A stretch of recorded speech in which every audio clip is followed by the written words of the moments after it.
নমস্কার বন্ধুরা, দুর্গার রান্নাঘরে আপনাদের স্বাগত জানাই। চলে এসেছি আরেকটি সুন্দর রেসিপি নিয়ে, যার নাম ডাব চিংড়ি। আপনারা হয়তো এর আগে বহুভাবে ডাব চিংড়ি রান্না করেছেন, তবে এইভাবে একবার ডাব চিংড়ি রান্না করে দেখুন। ছোট থেকে বড় সকলেরই খুব পছন্দ হবে। চলুন তবে দেখে নিই ডাব চিংড়ি রান্না করার সহজ পদ্ধতিটি। এখানে আমি কিছু উপকরণ নিয়ে নিয়েছি, বাকি উপকরণগুলো রান্না করার সময় ব্যবহার করব। প্রথমে গ্যাসে একটি কড়াই বসিয়ে নিলাম।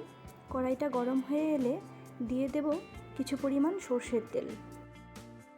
তেল গরম হয়ে গেছে, এখন আমি এতে দিয়ে দেব ধুয়ে লবণ হলুদ মেখে রাখা চিংড়ি মাছগুলো।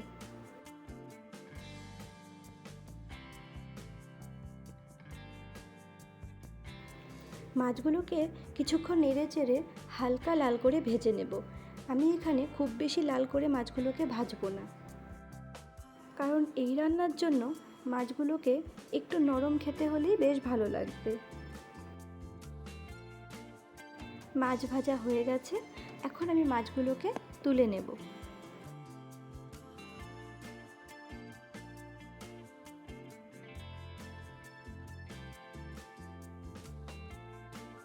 এবার এই তেলেই আমি দিয়ে দেব গোটা জিরে, একটা শুকনো লঙ্কা, দুটো তেজপাতা, তিনটে এলাচ ও দারচিনি।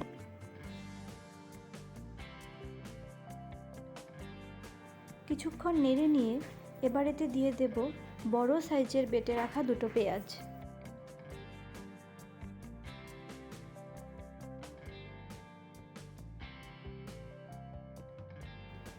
এগুলোকে 2 থেকে 3 মিনিট ভালো করে কষিয়ে নিয়ে এতে দিয়ে দেব রসুন বাটা। আবার আমি এগুলোকে 2 থেকে 3 মিনিট মতন ভালো করে কষিয়ে নেব। গ্যাসের ফ্লেম কিন্তু মিডিয়াম রাখতে হবে। এবার এতে দিয়ে দেব 1 চা চামচ কাশ্মীরি লঙ্কার গুঁড়ো, 1 চা চামচ হলুদ গুঁড়ো, পরিমাণ মতন নুন, 1 চামচ জিরে বাটা এবং 1 চামচ লঙ্কা বাটা।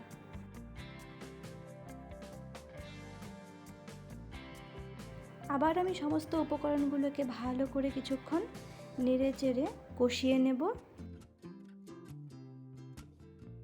এবার আমি এতে দিয়ে দেব সর্ষে পোস্ত একসাথে বেটে রাখা পেস্ট। এখানে আমি নিয়েছিলাম 2 চামচ মতন পোস্ত এবং 1 চামচ মতো সর্ষে। আবার কিছুক্ষণ কষিয়ে নিয়ে দিয়ে দেব এতে বেটে রাখা ডাব শাঁস। আমি এখানে একটা গোটা ডাবের শাঁস বের করে বেটে নিয়েছিলাম। এবার দিয়ে দেব কাজু বাদাম বাটা। এবার এই সমস্ত উপকরণগুলিকে আবার আমি কিছুক্ষণ ভালো করে নেড়েচেড়ে কষিয়ে নেব। এবার এতে দিয়ে দেব ভেজে রাখা চিংড়ি মাছগুলো।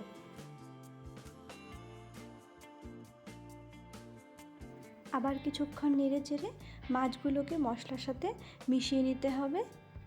রান্নাটা কিন্তু সম্পূর্ণ মিডিয়াম আঁচেই করতে হবে। এখন এতে দিয়ে দেব অল্প পরিমাণ জল।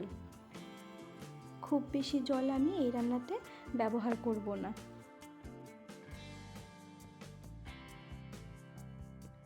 এবার এতে দিয়ে দেব চিড়ে রাখা কয়েকটা কাঁচা লঙ্কা আর সামান্য অল্প সর্ষের তেল আমি ওপর থেকে ছড়িয়ে দেব। এবার আমি দিয়ে দেব সামান্য অল্প চিনি। এবারে অল্প গরম মশলার গুঁড়ো ওপর থেকে ছড়িয়ে দিলেই ব্যাস আমার ডাব চিংড়ি একেবারে তৈরি।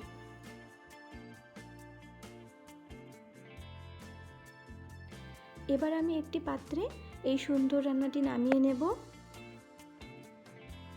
এবার আপনারা চাইলে গরম ভাত কিংবা রুটি কিংবা লুচি সব কিছুর সাথে এই রান্নাটি পরিবারের সকলকে পরিবেশন করতে পারেন। রান্নাটি কেমন লাগলো অবশ্যই আমাকে কমেন্ট করে জানাবেন এবং ভিডিওটি ভালো লাগলে একটি লাইক করবেন। দুর্গার রান্নাঘরে আজ তবে এইটুকুই। দেখা হবে নতুন কোনো রান্না নিয়ে। ততক্ষণ ভালো থাকবেন, সুস্থ থাকবেন, সঙ্গে থাকবেন। নমস্কার।